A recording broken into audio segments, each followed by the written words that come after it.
내가 또 말하노니 유업을 이을 자가 모든 것의 주인이라 어렸을 동안에는 종과 다름이 없어서 그 아버지가 정한 때까지 후견인과 청지기 아래에 있나니 이와 같이 우리도 어렸을 때에 이 세상의 초등학문 아래에 있어서 종노릇하였더니 때가 참에 하나님이 그 아들을 보내사 여자에게서 나게 하시고 율법 아래에 나게 하신 것은 율법 아래에 있는 자들을 속량하시고 우리로 아들의 명분을 얻게 하려 하심이라.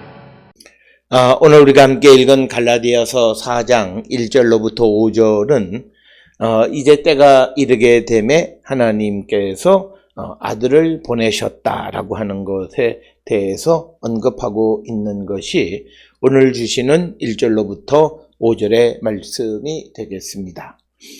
특별히 바울은 갈라디아서 3장 29절에서 유업을 이을 자, 즉 상속자를 거기에 대해서 논의하면서 그것의 실마리로 4장의 내용을 이끌어가고 있습니다. 그래서 그리스도가 오시기 전까지의 사람들은 미성년자처럼 살았다라고 하는 겁니다. 그래서 그들은 외견상으로는 노예의 신분과 구별할 수 없는 후견인들의 보호 아래 살고 있었다. 이렇게 이야기를 하고 있습니다. 특별히 오늘 주시는 갈라디아서 4장 1절에 내가 또 말하노니 유업을 이을 자가 모든 것을 주인이나 어렸을 동안에는 종과 다름이 없어서 그 아버지가 정한 때까지 후견인과 청지기 아래 있다라고 하는 것. 그래서 이것은 당시 사회의 관습과 제도를 통해서 설명하는 겁니다. 그래서 어렸을 때에는 유업을 이을 자들이기는 하지만 그러나 후견인과 청지기 아래에 있는 종과 다름이 없다. 이렇게 설명을 하고 있습니다.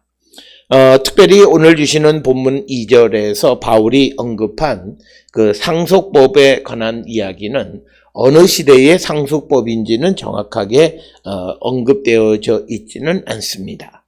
그래서 그 법이 로마의 상속법인지 그리스도의 법인지 혹은 또 그리스의 법인지 아니면 다른 지방의 영향을 받은 그 그리스 법인지 분명하게 언급하고 있지는 않다라고 하는 겁니다. 그러나 로마 시대의 상속법에 의하면 아버지가 일찍 죽었을 경우 원칙적으로 그가 미리 지정한 후견인이 상속자가 14살이 될 때까지 돌보고 그리고 25살까지는 관청에서 임명한 관리인이 그를 돌보게끔 되어 있는 그런 제도를 가지고 있습니다. 그래서 아버지가 정한 때까지 후견인과 청지기가 그 유업을 이을 자를 보호하고 있다라고 하는 것. 그래서 그 상속자이지만 유업을 이을 자이지만 그 기간 동안에는 그가 상속자이지만 그러나 종과 다를 바가 없다라고 하는 그래서 당시의 상속법에 관한 것을 통해서 이제 우리가 그 예수 그리스도께서 오시기 전까지는 유업을 이을 자였지만 후견인이나 청지기 아래 있었던 모습과 같음을 설명하고 있습니다. 그래서 3절에 이와 같이 우리도 어렸을 때에 이 세상의 초등학문 아래에 있어서 종노릇 하였다라고 하는 겁니다. 여기서 말하는 어렸을 때라고 하는 것은 예수께서 오시기 전을 의미하는 것이고 오늘 본문의 초등학문으로 번역된 헬라어 스토이헤이아라고 하는 말은 우리가 번역하기가 매우 어려운 그런 단어인데 갈라디아서 4장 3절이나 9절 그리고 골로새서 2장 8절, 20절 등에서는 아주 이 단어를 다양하게 설명을 하고 있는데 스토이헤이아라고 하는 이 단어는 어떤 근본, 기초, 원리, 원소 이런 것 그리고 또 어떤 경우에는 정령 이런 것으로 설명을 하는 것이 스토이헤이아 즉 초등학문으로 번역된 것이 되겠습니다.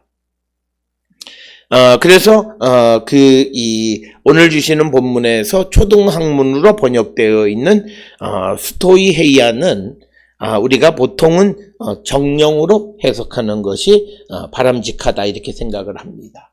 이 세상에 작용하는 여러 기운, 그래서 그리스도께서 해방해 주시기까지 인간을 사로잡고 있다고 사람들이 생각하는 그 정령, 그 아래에 사람들이 있어서 종노릇을 했다 이렇게 생각하는 겁니다.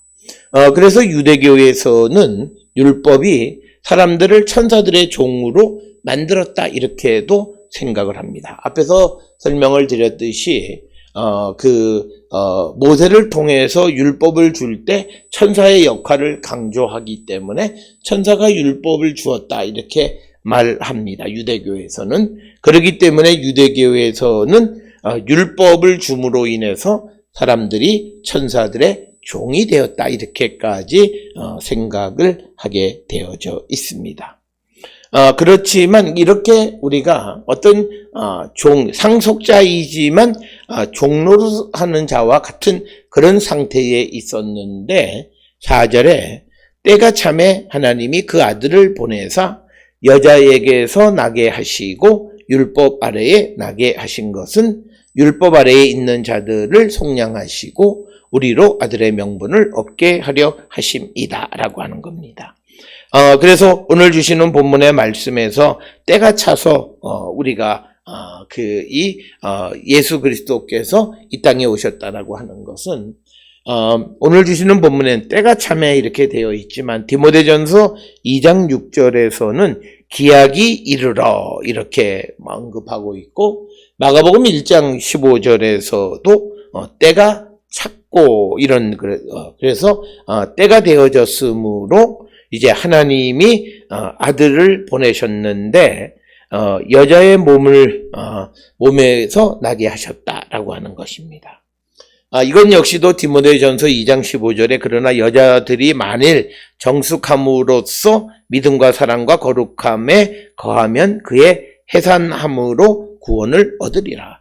해산한다라고 하는 것은 결국은 이 여인에게서 그 아들을 낳게 해주신 그 그리스도를 낳는 그런 해산을 통해서 그리스도를 이 땅에 보내심으로 구원을 얻게 되어진다라고 하는 그런 말씀과도 같은 것이고 우리가 잘 아는 창세기 3장 15절에 내가 너로 여자와 원수가 되게 하고 내 후손도 여자의 후손과 원수가 되게 하리니 여자의 후손은 내 머리를 상하게 할 것이요 너는 그의 발꿈치를 상하게 할 것이다 라고 하는 것.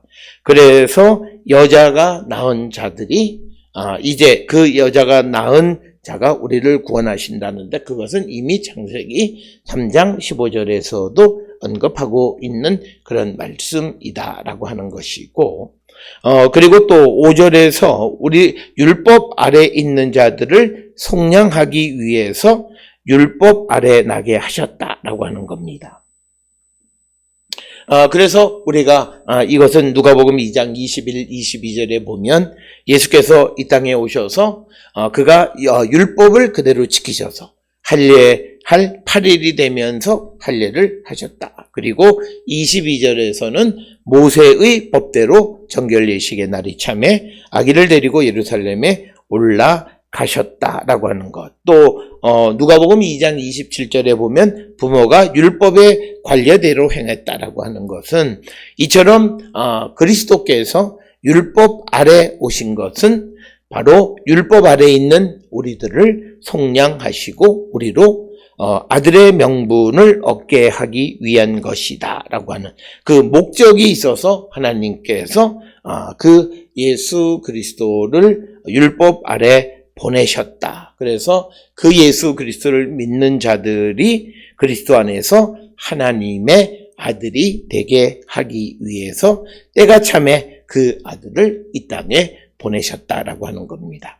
따라서 오늘 주시는 갈라디아서 4장 1절로부터 5절까지는 예수 그리스도가 이 땅에 오시기 전까지 우리는 상속자이지만 종노릇하던 자들과 같았지만 이제 때가 이르러서 그가 이 땅에 오심으로 우리를 자유케 하셨는데 특별히 그가 오실 때에 여자에게서 나게 하셨고 그리고 율법 아래 나게 하신 것은 율법 아래 있는 자들을 속량하고 그를 믿는 우리가 아들의 명분을 얻게 하기 위한 것이었다라고 하는 것을 우리에게 가르쳐 주시는 본문의 말씀이 되겠습니다. 그래서 오늘 주시는 이 본문을 통해서 바울은 예수 그리스도의 신성과 인성을 동시에 확증하고 있는 그런 내용이 되겠고, 그래서 예수 그리스도로 하여금 율법 아래에 있는 자들을 속량하고 그 예수를 믿는 자들이 하나님의 아들이 되게 하기 위해서 율법 아래 나게 하셨다라고 하는 것을 우리에게 가르쳐 줍니다. 오늘 주시는 4절 5절의 이 말씀을 통해서 예수께서 이 땅에 오신 것은 하나님의 계획과 섭리 가운데에서 이 땅에 오신 것임을 분명히 말씀하고 있는 것임을 우리가 알 수 있습니다. 따라서 오늘 주시는 본문을 통해서 갈라디아서 4장 1절로부터 5절은 이제 때가 이름에 예수께서 예수를 이 땅에 보내시고 그 예수를 믿는 자들이 하나님의 아들의 명분을 얻게 하셨다라고 하는 것이 오늘 주시는 본문의 말씀입니다. 예수 그리스도를 믿음으로 우리가 하나님의 아들이 되었음을 확실히 믿고 나가는 우리 모든 성도들이 될 수 있기를 주의 이름으로 축원합니다.